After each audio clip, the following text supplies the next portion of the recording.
Sac passé les Captains, Emmanuel de Captain Dev. Aujourd'hui, on parle de Webpack. Je pense que c'est important de maîtriser Webpack ou un autre module bundler en tant que développeur web pour plusieurs raisons. Webpack, c'est un exemple parmi tant d'autres. En fin de vidéo, je te donnerai mon avis et tu comprendras pourquoi je recommande Webpack. Si tu t'intéresses au process qui va créer la distribution à déployer en production à partir de ton code, tu peux apprendre plein de choses. Donc là, je parle d'optimisation de performance, de code splitting, de lazy loading ou de tree checking par exemple. Toutes ces notions-là, tu vas forcément y avoir droit si tu t'intéresses à un module bundler. Connaître un module bundler, ça te permet aussi de t'adapter à ton infrastructure. T'es pas forcément en mode startup où on déploie sur un petit Heroku ou un AWS. Tu peux avoir des contraintes pour builder ton appli, pour récupérer certains modules. Utiliser un module bundler aujourd'hui avec les configurations possibles, ça te permet de créer un build qui va s'adapter à ton infrastructure. Autre chose intéressante aussi, c'est de faire évoluer son build. Avec un module bundler, tu peux intégrer rapidement des choses comme Babel qui te permettent d'accéder à des fonctionnalités avancées de JavaScript, voire même des fonctionnalités qui ne sont même pas encore en stage 4.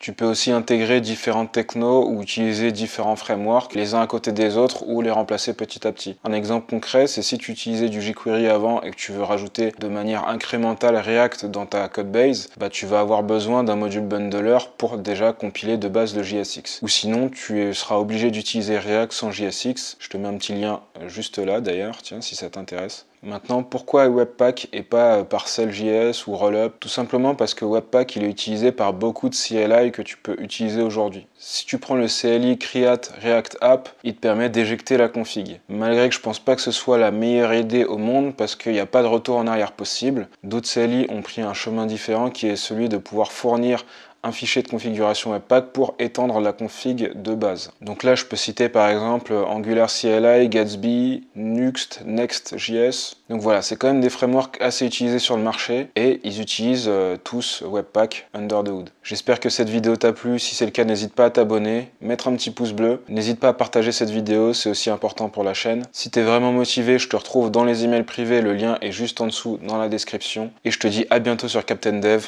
Ciao!